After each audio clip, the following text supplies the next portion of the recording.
I died on a Tuesday. The rain was cold against my cheek. It mixed with the blood pooling on the cracked asphalt.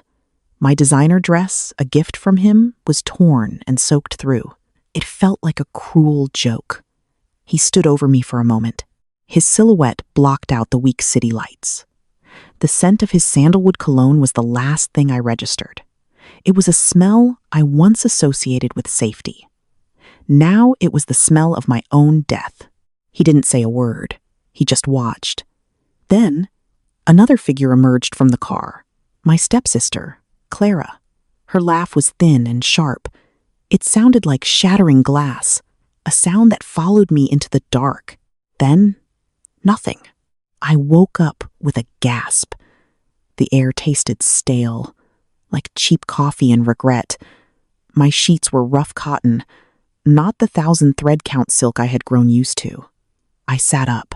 My body didn't ache. My head didn't throb. I ran a hand over my face. No scars. No memory of the impact. My eyes darted around the room. This was my old apartment, the one I had before him. A small, cramped box with peeling paint on the walls. Sunlight streamed through a grimy window. It illuminated dust motes dancing in the air. I could hear the rumble of a garbage truck outside. The scent of exhaust fumes mixed with the smell of toast from a neighbor's kitchen. It was all so real, so painfully, impossibly real. My gaze fell on the calendar tacked to the wall. It was a cheap promotional one from a local bank. The date circled in red marker was the 26th of October, 2026. 10 years. I had gone back 10 years. A shudder racked my body, a cold that had nothing to do with the room's temperature. Today was the day he was going to propose. The day my life began its slow, glittering descent into hell. But that wasn't the worst part. The worst part was the hope that flickered in my chest. A stupid, treacherous thing, a second chance. I could just run, disappear, start a new life where the name Julian Sterling meant nothing. But the memory of Clara's laugh echoed in my ears. The ghost of sandalwood cologne clung to my senses. No, running wasn't enough. Not this time. This wasn't a second chance at life. It was a second chance at revenge. And this time, I would be the architect of his ruin, not the victim of it. I stood up, my legs steady. I walked to the small kitchenette. On the counter was a cheap, silver-plated frame. Inside was a picture of Julian and me. We were smiling. He looked impossibly handsome, his eyes full of promises he never intended to keep. I looked young, naive, full of a love that was a weapon aimed at my own heart. I picked up the frame. The metal felt flimsy and cold in my hand. I didn't hesitate. I smashed it against the edge of the counter. Glass sprayed across the linoleum floor. The sound was sharp, satisfying. The first crack in his perfect world. I left the broken pieces right where they fell. A reminder, a promise. The phone on the counter buzzed. A text from him. Can't wait for tonight. Wear the blue dress. 7 p.m. I stared at the words. The blue dress. The one he'd said made my eyes look like the ocean. The one I was wearing when I died. My stomach turned. I typed back a simple reply. Okay. Let him think everything was normal. Let him walk into the slaughterhouse with a smile on his face. He had no idea I was already watching. There was one person who knew the truth about Julian Sterling's empire in my past life. A disgraced financial journalist named Marcus Thorne. I found him too late then. He was a bitter, broken man living in a squalid apartment, surrounded by stacks of old newspapers. He had been ruined for trying to expose Julian's father. This time, I would find him sooner. This time, we would be ready. But that was a problem for tomorrow. Tonight, I had a proposal to reject, a war to declare. The doorbell rang at precisely 6:30. The sound echoed through the tiny apartment like a gunshot. I took a deep breath. I could do this. I opened the door, and there he was, Julian Sterling, younger. his face unlined by the cruelty that would later define it. His expensive suit was perfectly tailored. The watch on his wrist was worth more than this entire apartment building. And then it hit me. The smell, that damned sandalwood cologne. It was like a physical blow. My breath hitched. For a split second, I was back on the asphalt, the rain on my face. I forced the memory down. I locked it in a cold, dark box in my mind. "You're not ready?" he asked. His voice was smooth. A carefully polished stone. Behind him, another figure stepped out of the shadows of the hallway. Clara, my stepsister. Her smile was a little too bright, a little too wide. She was wearing a dress that was too expensive for her junior assistant salary. The sickly, sweet scent of rose perfume her perfume wafted towards me. It was the scent of 1,000 tiny betrayals, the perfume she wore when she borrowed my clothes, when she accidentally told my secrets, when she laughed over my dying body. "Clara, what a surprise," I said. My voice was flat, devoid of emotion. "I just couldn't wait to hear the news," she gushed. "I had to tag along. I hope you don't mind." She brushed past me into the apartment. Her eyes scanned the small space with disdain. "Oh, Alara, you're still living in this cozy little place. You really need to let Julian take care of you." It was the first jab, the first little twist of the knife. In my past life, it would have stung. Now, it was just information, a confirmation of the enemy's position. "I like it here," I said, my voice as cold as the tile beneath my feet. "It's honest." Julian frowned, a flicker of annoyance in his perfect blue eyes. I wasn't playing my part. I wasn't the blushing, overwhelmed girl he was expecting. "Go get changed, Alara. We'll be late." It was an order, not a request. He was already trying to control me. He had no idea the strings had already been cut. I didn't move. I looked at the blue dress hanging on the back of my bedroom door. A shroud. "I'm not wearing that dress," I said. Clara gasped. A perfect little performance of shock. "But Julian bought it for you. It's gorgeous." "I don't like it," I said. My eyes locked on Julian's. "I'm wearing this." I was in a simple black t-shirt and jeans. My hands were clean, my nails short. Nothing like the manicured doll I would become. I was a blank canvas, and I intended to paint my masterpiece with his ashes. His jaw tightened. He wasn't used to being defied, especially not by me. But he couldn't make a scene. Not with Clara watching. He forced a smile. "All right, whatever you want, my love. But let's go." "The reservation is for 7. He reached for my hand. His touch was warm, his skin smooth. It made my own skin crawl. The memory of those same hands pushing me into the street was too fresh. I pulled my hand away. The ride to the restaurant was suffocating. Clara chattered endlessly in the front seat, talking about her boring job and name-dropping people she barely knew. Julian drove the sleek black car with one hand on the wheel. The smell of sandalwood and roses filled the enclosed space. It was my own personal hell. I focused on the city lights flashing past the window. I focused on my breathing. In, out. I was in control. Not them. Never again. The restaurant was exactly as I remembered. Obscenely expensive. A cathedral of wealth and ego. Chandeliers dripped with crystals. Waiters moved with silent, practiced grace. The air smelled of money, seared scallops, and quiet desperation. We were led to the same table by the window, the same one where I had signed my life away a decade ago. It offered a stunning view of the city I had once thought I would conquer with him. Now, I just saw a series of escape routes. Julian played the part of the perfect gentleman. He pulled out my chair. He ordered the most expensive champagne without looking at the price. He smiled at me, a dazzling display of white teeth. It was all a lie. A beautiful, hollow performance. Clara watched us, her eyes glittering with a mixture of envy and anticipation. She thought she was watching a fairy tale begin. She had no idea she was a pawn in a tragedy, and that she was about to be promoted to the starring role. "Alara," Julian began, his voice dropping to an intimate murmur. "We've been together for 2 years. They've been the best 2 years of my life." I took a sip of champagne. The bubbles tickled my nose. I met his gaze over the rim of the glass. "Have they?" I asked. His smile faltered for a fraction of a second. A pattern interrupt. He wasn't expecting a question. He was expecting wide-eyed adoration. "Of course," he recovered smoothly. "You've changed my world." He reached into his jacket pocket. My heart didn't pound. My palms didn't sweat. I felt a profound and chilling stillness. This was it. The moment the timeline diverged. The moment I took the hammer to the past.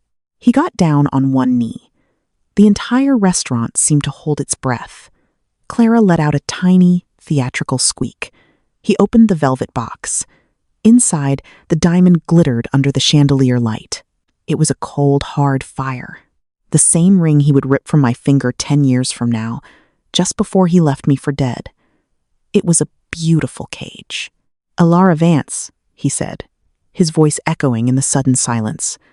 "Will you make me the happiest man in the world? Will you marry me?" I let the silence stretch.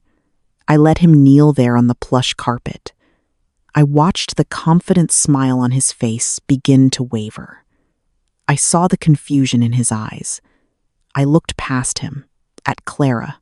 Her face was a mask of feigned joy, but her eyes were burning with jealousy. She wanted the ring. I lowered my champagne glass. The soft click as it touched the table was the only sound. "No," I said. The word was quiet. But it landed like a bomb.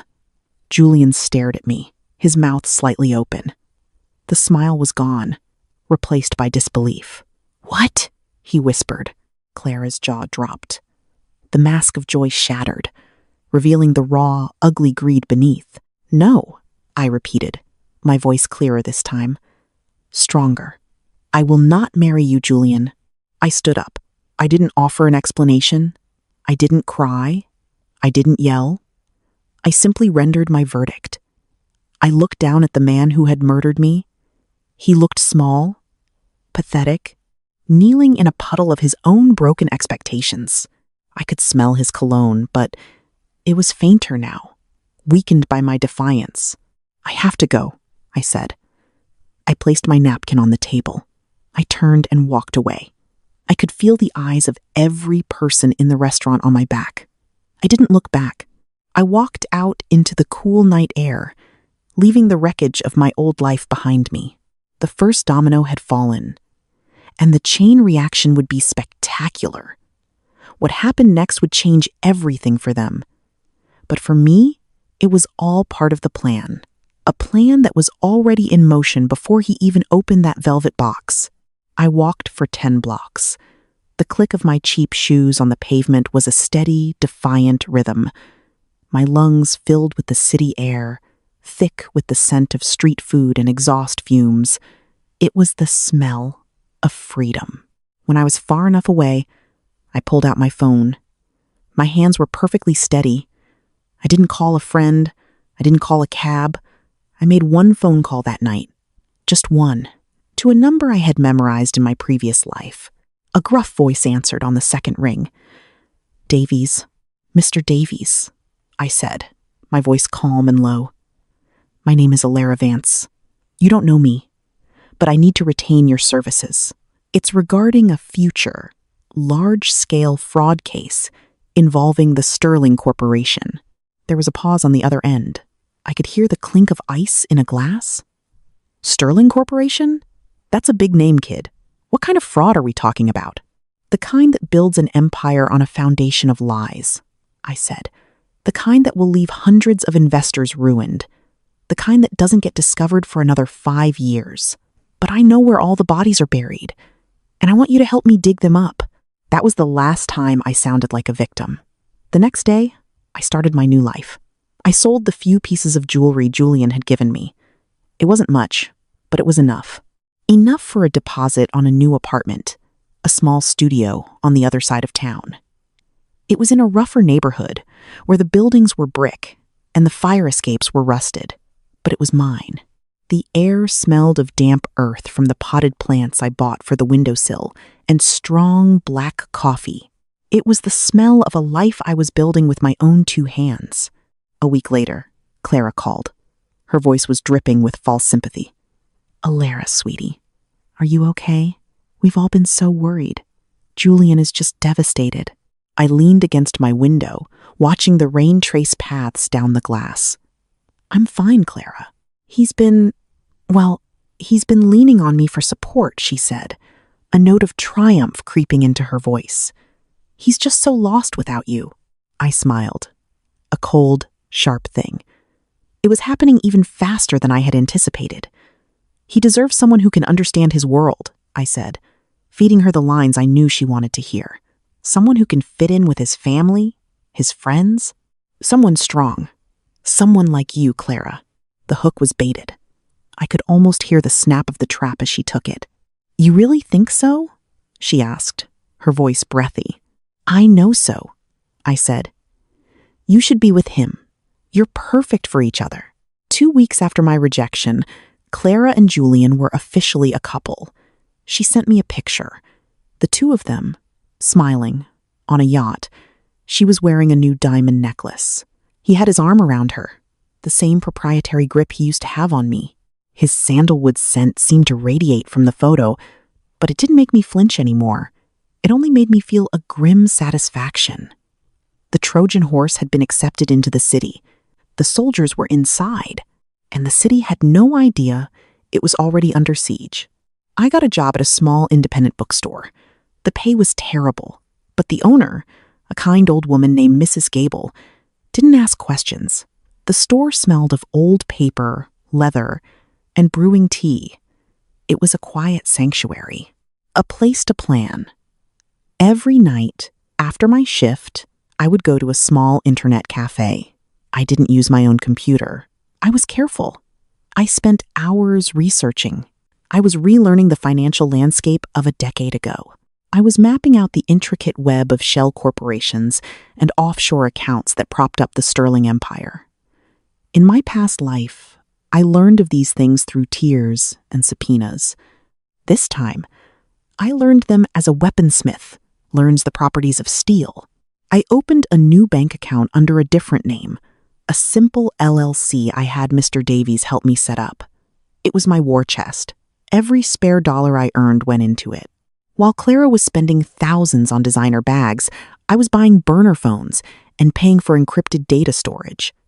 She was investing in a lifestyle. I was investing in an arsenal. She had no idea. I was watching her every move. 1 month after the proposal, Clara showed up at my new apartment unannounced. She wrinkled her nose at the smell of turpentine from the painting I had started. "My God, Ilara, what is that smell? And what are you wearing?" I looked down at my paint-splattered overalls. My hands were stained with ultramarine blue. "It's called work, Clara. You should try it sometime." She ignored the jibe. She was practically vibrating with excitement. She thrust her left hand in my face. On her finger was the ring. My ring. The diamond glittered under the bare bulb of my apartment. It looked gaudy, obscene. He asked me, "Ilara, we're engaged." Her rose perfume was overpowering, cloying. It filled my small apartment, a sweet, sickly invasion. I felt a flash of the past Clara, wearing the same scent, going through my drawers, stealing a sentimental locket my mother had given me. The anger was a hot spike in my chest, but I smothered it. I needed to be cold. I needed to be calm. I looked from the ring to her triumphant face. Her eyes were shining. Her smile was wide and cruel. She was expecting jealousy, tears, regret. She wanted to see me break. So, I gave her something else entirely. I smiled. A genuine, serene smile. "Congratulations, Clara," I said, my voice soft. "I'm happy for you, truly." I let my eyes hold hers. I let her see the absolute lack of envy in them. I let her see the pity. And in that moment, A flicker of doubt crossed her face. For the first time, she felt a prickle of unease. She couldn't understand my reaction. It didn't fit the narrative she had written in her head. It was another pattern interrupt, a small tear in the fabric of her perfect victory. "You have no idea what you're really getting," I whispered, just loud enough for her to hear. And then I closed the door in her face, leaving her alone in the hallway with her blood diamond and the sickeningly sweet smell of her own impending doom. The clock had started ticking. The contract on their future was set to expire. It was just a matter of time. And I had all the time in the world. The wedding was a spectacle of obscene wealth. I didn't attend, of course. I saw the pictures splashed across every society blog and magazine. Clara, in a dress that cost more than my college education, looked like a porcelain doll with dead eyes. Her smile didn't reach them. Julian stood beside her, a perfect marble statue of a husband.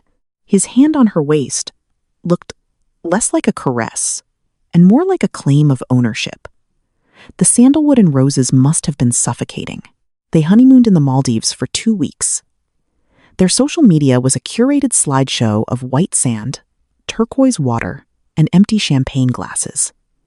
While they were gone, I met with Mr. Davies for the first time in person. His office was on the 3rd floor of an old, unassuming building downtown. It smelled of worn leather, old books, and strong black tea. A grandfather clock ticked slowly in the corner, a sound that seemed to measure the world in decades, not minutes. It was calming. Mr. Davies was a man who looked like his office, older, a bit rumpled, but with eyes that missed nothing. He had a slight limp from a car accident years ago, a story I knew from my past life. His handshake was firm, his fingers calloused. He didn't waste time on pleasantries. "You made some big claims on the phone, Miss Vance," he said, gesturing for me to sit. The leather of the chair sighed as I sat down. It was cool against my skin. "You said you have proof of Sterling Corporation's fraud. 5 years before anyone else finds it." "I don't have it all yet," I admitted. "But I know where to look, and I know who to ask." I pushed a single sheet of paper across his wide mahogany desk. It contained a list of 3 names and 2 offshore bank account numbers in the Cayman Islands. This is where they hide the initial seed money.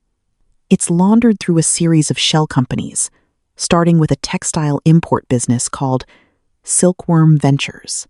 He picked up the paper. His eyes scanned the list. I saw a flicker of something. Recognition. Surprise. He looked at me, his gaze sharp, analytical. He was trying to figure me out. Was I a disgruntled ex-lover? A corporate spy? He couldn't place me. That was my advantage. "This is specific," he said slowly. He tapped a finger on one of the names. "Arthur Kendrick. He's their CFO, a bulldog, impossible to get to. He has a weakness," I said, "a gambling addiction, specifically high-stakes underground poker games. He's deep in debt to the wrong people. Sterling Sr. keeps bailing him out, which gives the Sterlings leverage over him. But it also creates a paper trail of undocumented payments." Davies leaned back in his chair. The springs creaked. He stared at me for a long time. The clock ticked. "Tick, tock. How do you know this?" "Let's just say I paid a very high price for the information," I said. The memory of cold asphalt flashed behind my eyes. I didn't let it show on my face. "I'm not asking you to believe me without proof. I'm asking you to help me get it. You were the best financial litigator in the city before Sterling Sr. ruined your partner and your reputation. This isn't just a job for you. It's justice." He went still. I had struck a nerve. The story of his partner's suicide after a brutal legal battle with the Sterlings was not public knowledge, but I knew. And now he knew that I knew. I had just shown him my cards. "My retainer is $10,000, he said, his voice a low rumble. I didn't flinch. I slid a bank check across the desk. I had saved every penny. I had sold the last of my mother's jewelry, the pieces I had managed to hide from Clara in my past life. "Here's $20,000, I said. I'm not just hiring a lawyer, Mr. Davies. I'm funding an investigation. His eyes widened slightly. He looked from the check to my face. He saw no fear, no doubt. Only a cold, hard resolve that mirrored his own. He picked up the check. The paper made a soft, crinkling sound. It was the sound of a contract being sealed, of an alliance being forged in the fires of shared enemies. "All right, Miss Vance," he said, a slow, dangerous smile spreading across his face. "Let's go digging." The next 6 months were a study in contrasts. Clara's life was a public performance. She chaired charity galas she didn't understand. She went to gallery openings for art she didn't appreciate. She redecorated their penthouse apartment 3 times, each iteration more soulless and expensive than the last. I saw her once, coming out of a ridiculously overpriced boutique, her arms laden with shopping bags. She was laughing with a group of stick-thin women who had knives for smiles. She looked happy, but it was the brittle, frantic happiness of someone who knows, deep down, that they're an imposter.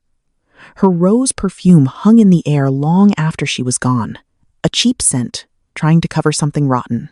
My life was quiet, methodical. I worked at the bookstore during the day. The simple, repetitive task of shelving books calmed my mind. The scent of old paper was a balm. At night, I worked. Mr. Davies had hired a private investigator, a former cop named Frank, who was discreet and effective. I fed them leads, names, dates, potential locations of secret ledgers. I was a ghost, whispering the secrets of the future into the ears of the past. Frank confirmed Arthur Kendrick's gambling problem within a week. He got photographs, he got names of the other players, he even got the name of the loan shark Kendrick was beholden to. It was all falling into place. The first loose thread in their carefully woven tapestry of lies. One rainy afternoon, the bell above the bookstore door chimed. I looked up from the book I was reading. Julian Sterling walked in. My heart gave a single hard thump against my ribs, a muscle memory of fear. Then, ice. He looked out of place. His $1,000 suit was damp from the rain. His perfect hair was slightly mussed. The scent of sandalwood filled the small space, a familiar poison. "Ilara?" he said. He looked around the store, his expression a mixture of pity and disgust. "This is where you work?" "It is," I said. I didn't get up. I just watched him. "We need to talk," he said, walking towards me. His expensive leather shoes were silent on the worn wooden floor. "I don't think we do," I replied. "Clara is having a hard time," he said, ignoring me. "She thinks you hate her. She feels guilty." I almost laughed. Clara had never felt guilt a day in her life. This was his play. He was trying to manipulate me, trying to reestablish control. "That sounds like a problem for her and her new husband," I said. I turned a page in my book. His face hardened. The charming mask slipped. "Look at you," he sneered. "Living in squalor, working for minimum wage. You threw away everything. For what? Pride? For myself," I said, finally closing the book and looking him straight in the eye. "Something you and Clara will never understand.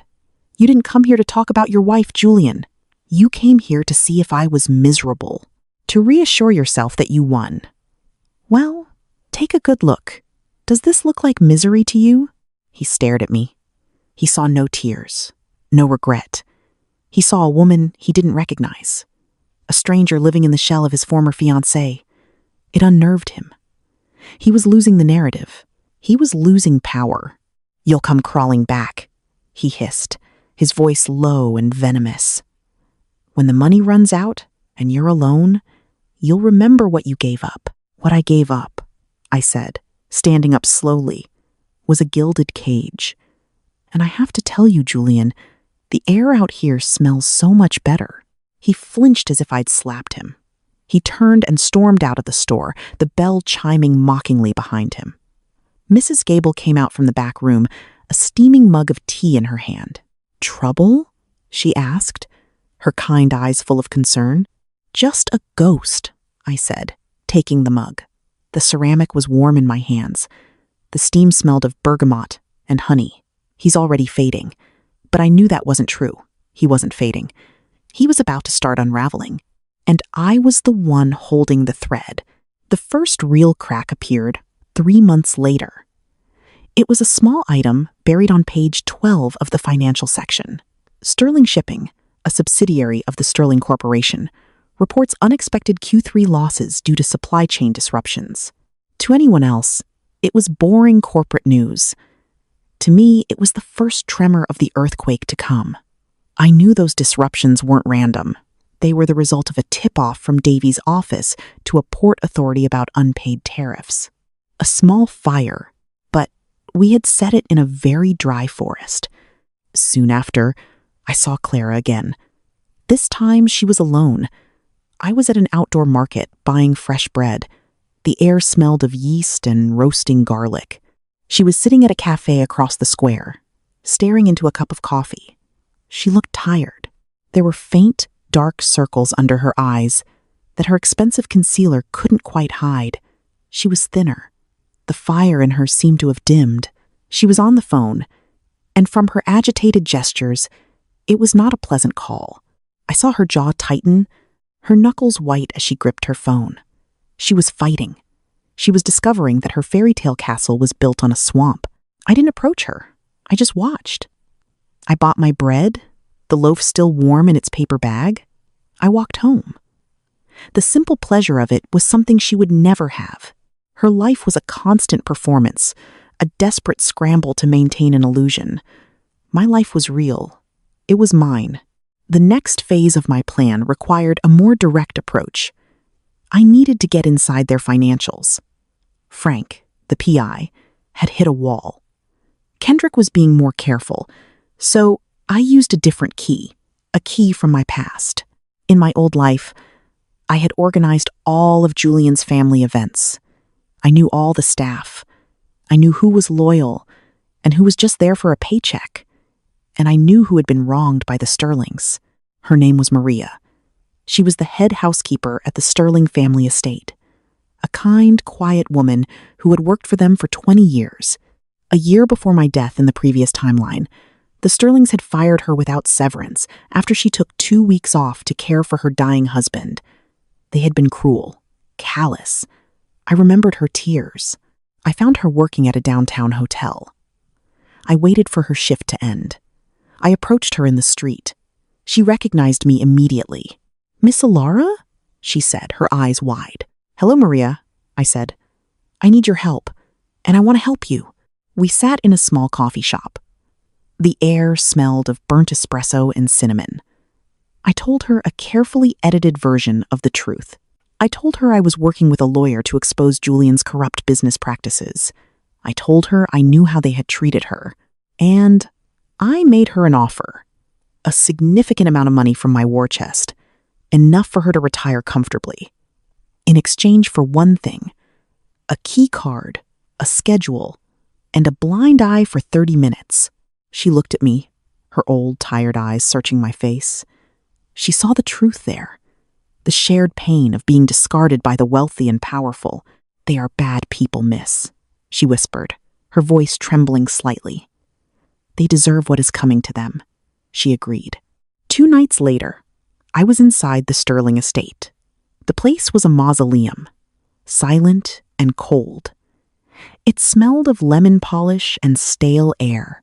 I wore simple black clothes, my footsteps silent on the marble floors. I knew my way to the main study. Julian's father, a man more monster than human, was a creature of habit. He was out of the country. Julian and Clara were at some pointless charity auction. The house was empty. My heart was pounding, a frantic drum against my ribs. This was the most dangerous part of my plan. This wasn't anonymous tips or legal maneuvering. This was a physical risk. I could hear the slow tick of a clock from the mantelpiece. The sound seemed to amplify in the silence. The safe was behind a large, ugly oil painting of a dead pheasant. The combination was the date of Julian's mother's death, a date he used for everything, a pathetic attempt at sentimentality from a man who had none. My fingers were cold. but they didn't shake as I turned the dial. The safe opened with a soft, heavy click. Inside were stacks of documents and a small, black ledger. The real one? The one that detailed the offshore accounts, the bribes, the entire fraudulent enterprise, all in his father's spidery, arrogant handwriting. I didn't take it. That would be too obvious. Instead, I took out a small, high-resolution camera from my pocket. I photographed every single page. My breath hitched as I saw the scale of it. It was worse than I remembered. They hadn't just cheated investors. They had ruined lives. Pension funds, small businesses, all sacrificed to feed their insatiable greed. The scent of Julian's father's cologne, a heavy, musky scent like damp earth and decay, clung to the papers. It made my stomach churn. I finished, closed the safe, and put the painting back. I was out of the house in 28 minutes. No one saw me. No alarms were tripped. I was a ghost, but I had their soul in my pocket. The next day, Mr. Davies had a complete, undeniable map of their crimes. We had them. They just didn't know it yet. The trap was about to spring, and I had just delivered the final fatal blow myself. The ticking clock wasn't theirs anymore. It was mine. And time was running out. For them. I walked back to my apartment as the sun rose. The city was waking up. The air smelled of rain-washed streets and new beginnings. I felt no triumph, just a cold, clean certainty. The end was near, and it would be more devastating than they could ever imagine. The shareholder meeting was in 48 hours. That was our deadline, the ticking clock. Mr. Davies and I sat in his office, late into the night. The only light came from a single green banker's lamp on his desk. It cast long shadows across the room. The air was thick with the scent of ozone from his computer monitors and the bitter aroma of stale coffee. He had the complete file spread before him. Every photograph I had taken, every piece of evidence Frank had dug up, it was a mosaic of their ruin. "Once we fire this shot, there's no turning back," he said, his voice a low, gravelly sound. He wasn't asking. He was stating a fact. The grandfather clock in the corner chimed midnight. Each chime was a nail being hammered into the Sterling family's coffin. "I've been ready for 10 years, I said, my voice quiet but firm. I took a sip from my own chipped mug. The coffee was cold. I didn't care. The chill in my veins was colder. The plan was a three-pronged assault, a blitzkrieg.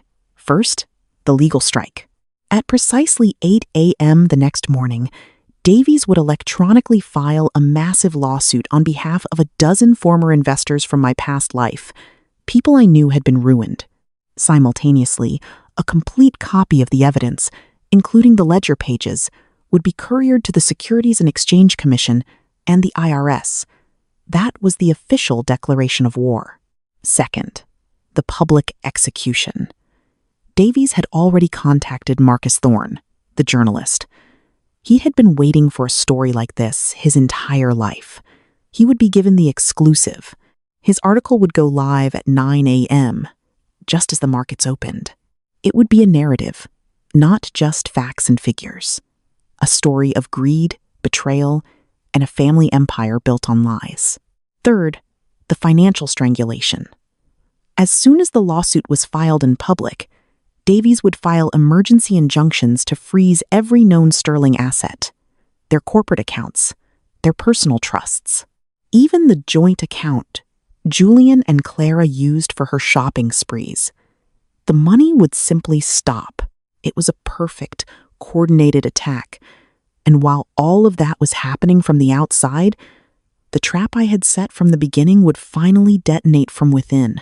I didn't sleep that night. I sat in my small apartment, watching the city lights. I felt a strange sense of calm. The rage that had fueled me for so long had burned down to a cold, hard ember. This was no longer about passion. It was about mathematics, an equation of justice. And I was simply balancing it. The first article went live at exactly 9 a.m. I was watching on my laptop, the screen's glow illuminating my face in the dark room. The headline was simple, devastating. The Sterling Empire. A house of cards. Then another. And another. The story was picked up everywhere. It was a feeding frenzy. The stock, which hadn't opened yet, was already predicted to be wiped out. My phone started buzzing. Then it wouldn't stop. I turned it off and set it aside. The world outside no longer concerned me. The first domino fell. Sterling Corporation's stock opened in a freefall. Trading was halted within 10 minutes, but the damage was done. Billions of dollars in value, erased, gone, like they never existed. The second domino, the SEC announced a formal investigation. The IRS followed suit. Federal agents were seen entering the Sterling Corporation headquarters, carrying boxes. The beautiful glass tower had become a crime scene. The third domino, the asset freeze. At 11:15 a.m., Clara was at a cafe in Soho, having brunch with her vapid friends. I saw a picture of it later on a gossip site. She was laughing, holding a mimosa. The caption said the photo was taken moments before her credit card was declined. The humiliation was public. It was swift. It was exactly what she deserved. But the public humiliation was only the beginning. The real Bombi was inside the article itself. Marcus Thorne, at my direction, had not only detailed the corporate fraud, he had also detailed the staggering amount of personal debt Julian had amassed. The loans taken against his trust fund, the second and third mortgages on their properties to fund their lifestyle. The millions owed to private lenders. Clara hadn't married a prince. She had married a pauper playing king. The beautiful penthouse, the designer clothes, the endless champagne it was, all bought with borrowed money. Money that was now due. The man I had gifted her was not an asset. He was a gaping, multi-million-dollar liability. The trap, the real trap, was never the man himself. It was the crushing weight of his lies. That afternoon, she came to me. I knew she would. I was at the bookstore, quietly shelving a new shipment of paperbacks. The bell chimed, and she burst in. She looked like a cornered animal. Her hair was a mess. Her mascara was smeared beneath her eyes, leaving black tracks on her pale skin. Her hands were shaking. The sickly sweet scent of her rose perfume was gone. All I could smell was the sour scent of her fear. "You?" she hissed, her voice cracking. She pointed a trembling finger at me. "You did this." I didn't say anything. I calmly placed a book on the shelf. Its spine was a deep, satisfying red. "Everything is gone!" she shrieked, her voice echoing in the quiet store. Mrs. Gable peeked out from the back, her face a mask of concern. I gave her a small, reassuring nod. She retreated, closing the door softly. "The bank accounts are frozen," Clara sobbed, her words tumbling over each other. "The cards are all declined. Julian won't answer his phone. His father, they say his father had a stroke on his private jet. The feds are everywhere." "What did you do?" I finally turned to face her. I leaned back against the bookshelf, crossing my arms. I looked at her, really looked at her. The designer dress was wrinkled. A heel on one of her expensive shoes was broken. The magnificent diamond ring on her finger seemed to mock her. It was a shackle. "I didn't do anything, Clara," I said, my voice calm and even. It was the calm of a surgeon observing a successful but messy operation. "I just told the truth, a concept I know is foreign to you." "The debt," she whispered, her face ashen. "The article said, he's broke. We're broke." "Worse than broke," I corrected her gently. "Broke is zero. You two are in a hole so deep you'll never climb out. All those lovely things he bought you, they were never his to give. They belong to his creditors. They will come for everything. The apartment, the cars, the clothes on your back, that ring on your finger." She stared at her hand as if the ring were a venomous spider. The realization finally dawned on her face. The horror, the utter, complete understanding of the trap she had so gleefully walked into. "You knew," she breathed. Her eyes, wide and terrified, locked onto mine. When you said no, at the restaurant, you knew this was coming. This was the moment. The beautiful, terrible moment of clarity. I knew. I confirmed. A slow smile touched my lips. It was not a happy smile. It was the smile of a predator that has finally cornered its prey after a long hunt. I didn't reject a prince, Clara. I gracefully stepped aside and let you catch a grenade. I handed you the keys to a sinking ship. And you were so busy dancing on the deck, you never even noticed the water rising around your ankles. She stumbled backward, knocking over a display of poetry books. They fell to the floor with a series of soft, mournful thuds, the sound of her world collapsing. "Why?" she choked out. My smile vanished. The coldness returned. I took a step towards her. For the first time, she looked at me with genuine fear. She saw the ghost of the woman she and Julian had killed. "You laughed, Clara," I said, my voice dropping to a whisper. "When I was dying in the street, you stood over me and you laughed. I just wanted to see if you'd still be laughing when you had nothing left." She didn't have an answer. She just stared at me, her mouth opening and closing silently. All the clever words, all the cruel barbs, were gone. There was nothing left but the raw, ugly truth of who she was. A greedy, hollow shell. Then, her phone, the one she had been clutching in her white-knuckled grip, rang. She looked at the screen. "It's Julian," she whispered. "Answer it," I said. "I'm sure he has wonderful news." She swiped the screen with a trembling thumb. She put it to her ear. I could hear his voice, tinny and frantic, pouring from the receiver. I couldn't make out the words, but I could hear the panic, the desperation, the death rattle of a king who had just lost his kingdom. Clara's face went from white to gray. Her eyes were fixed on me, but they were unseeing. They were seeing her future. A future of bankruptcy courts, repossessions, and public disgrace. A future chained to a man who was now more of a burden than a prize. The phone slipped from her fingers. It hit the wooden floor with a sickening crack. The screen spiderwebbed with fractures. A perfect metaphor. She didn't even notice.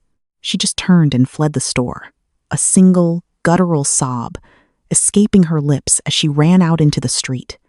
She left the broken phone on my floor. I didn't pick it up. I left it there. A trophy from a battle that was already won. The war, however, required one final act. One last conversation. One final twist of the knife. The end came, as I knew it would, in the place where it all began. The old apartment building. Not my bright, clean studio, but the one I had left behind. The one with the peeling paint and the ghost of a life I'd barely escaped. Julian called me from a blocked number. His voice was unrecognizable.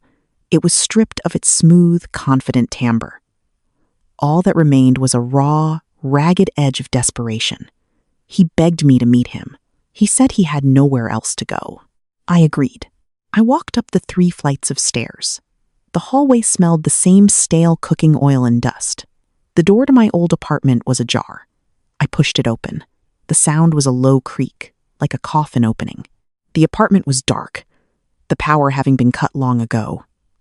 The only light came from the grimy window, a pale, gray slash of late afternoon sun. It illuminated the dust motes still dancing in the air. He was sitting on the floor, his back against the far wall. He looked broken. His expensive suit was crumpled, as if he'd slept in it for days. There was a dark stubble on his jaw. His eyes were red-rimmed and hollow. The mighty Julian Sterling, brought to his knees in a condemned apartment, and the scent. His signature sandalwood cologne was still there, but it was soured. It was mixed with the smell of cheap liquor and sweat, the smell of defeat. "You came," he whispered. His voice was hoarse. "You asked me to," I said. I remained standing by the door, my arms crossed. I was a silhouette against the light from the hall, a judge robed in shadow. He let out a dry, rattling laugh. "Clara left me," he said, "took what little jewelry she could stuff in a bag and disappeared. Can you believe it? After everything I gave her? You gave her a cage made of debt, Julian? I said, my voice as cold and hard as the concrete floor. She was just smart enough to fly away before it was dragged to the bottom of the sea. It's more than I can say for myself. The first time around. He looked up at me then. Confusion warred with the despair in his eyes. What are you talking about? The first time? I walked slowly into the room. My footsteps were the only sound. I stopped in the center of the floor, right where I had smashed his picture frame what felt like a lifetime ago. The shards of glass were gone, swept away by some long-forgotten cleaning crew. But I could still see them.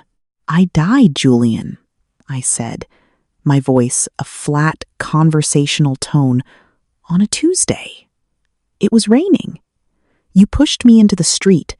A car hit me, and as I was bleeding out on the asphalt, you and Clara stood over me. She laughed. He stared at me as if I had lost my mind. You're insane, he breathed. Am I? I took another step closer. Do you remember what you said to me just before you pushed me? You said, you were always a terrible investment, Alara. Do you remember that? The color drained from his face. It was a detail I had never told anyone. Not the police in that life, not my lawyers in this one. It was a secret kept between a murderer and his ghost. The sight of his shock was more satisfying than any newspaper headline, any frozen bank account. It was the visceral, personal acknowledgement of his sin. How? He stammered. How could you possibly know that? Because I was there? I said. And I came back. I came back to correct a cosmic accounting error, to balance the ledger. You, of all people, should understand that. Everything has a price. He scrambled backward, trying to push himself further into the wall. He saw me then, not as Alara, his discarded fiancée. He saw me as something impossible, something terrifying, a reckoning he could not escape. Everything that has happened, I continued, my voice relentless, every frozen asset, every federal agent, every humiliating headline was planned. I didn't just stumble upon your father's ledger, Julian. I walked into your house and photographed it while you and your trophy wife were bidding on stolen art. The SEC didn't get an anonymous tip. They got a comprehensive, annotated file from one of the best litigators in the city. The journalist didn't break the story. I handed it to him. I was the architect of all of this. From the very beginning, he was shaking his head, muttering to himself, denying it. But his eyes told a different story. He knew. He finally truly knew the scope of his defeat. He hadn't just been outmaneuvered. He had been haunted. This was the moment of my triumph, the culmination of my revenge. But I didn't feel triumphant. I didn't feel rage or joy. I felt quiet, a profound and final stillness. The fire had burned itself out. All that was left was the cold, clean ash of justice. He looked up at me, his face a ruin of tears and snot. Please, Alara, he begged. The sound was pathetic. You can stop this. Tell them it was a mistake, a misunderstanding. We can. We can start over. It can be like it was. This was his last desperate play. The manipulator's final, reflexive attempt to find a string to pull. I knelt down, so we were at eye level. I was close enough to smell his sour breath. The sandalwood was a ghost now, a memory of a man who no longer existed. And then I delivered the final twist. The one part of the plan that even Mr. Davies didn't know about. You think this was about the money, don't you? I asked, my voice barely a whisper. You think this was about your company? Your father's empire. That was never the prize, Julian. That was just the stage. I reached into my pocket and pulled out a small, simple audio recorder. I pressed play. A voice filled the small, dark room. A cold, clinical voice. A doctor's voice from my previous life. The patient, Alara Vance, was approximately 8 weeks pregnant at the time of her death. The fetus did not survive the trauma. Julian's breath hitched. A choked, strangled sound. His eyes widened in horrified comprehension. "You didn't just kill me, Julian," I said, my voice breaking for the first and only time. "You killed our child. The one I never even got the chance to tell you about. The money, the company, that was just punishment for your greed. This," I gestured between us, "at the wreckage of his life. This is for my baby." His face crumpled. A sound came from his throat, a raw animal wail of pure agony. It was the sound of a soul being ripped apart. He had built his world on the idea that he was a winner, that he took what he wanted and discarded the rest. He had framed me as a bad investment. But in that moment, he finally understood the true value of what he had thrown away. It was an infinite debt, one he could never, ever repay. I stood up. I let the recorder fall to the floor beside him. I didn't need it anymore. I turned my back on his sobbing, broken form. I walked out of the apartment and didn't look back. I closed the door on the man, the ghost, and the life that was no longer mine. I walked out of the building and into the sunlight. It was warm on my face. The air smelled of clean rain and the damp earth of a nearby park. It was the smell of peace, of a future I had earned. A bird sang on a telephone wire above me. It was a simple, beautiful sound. I didn't know what came next. Maybe I would keep working at the bookstore. Maybe I would travel. Maybe I would finally finish that painting. It didn't matter, the ledger was balanced. The story was over. I was free.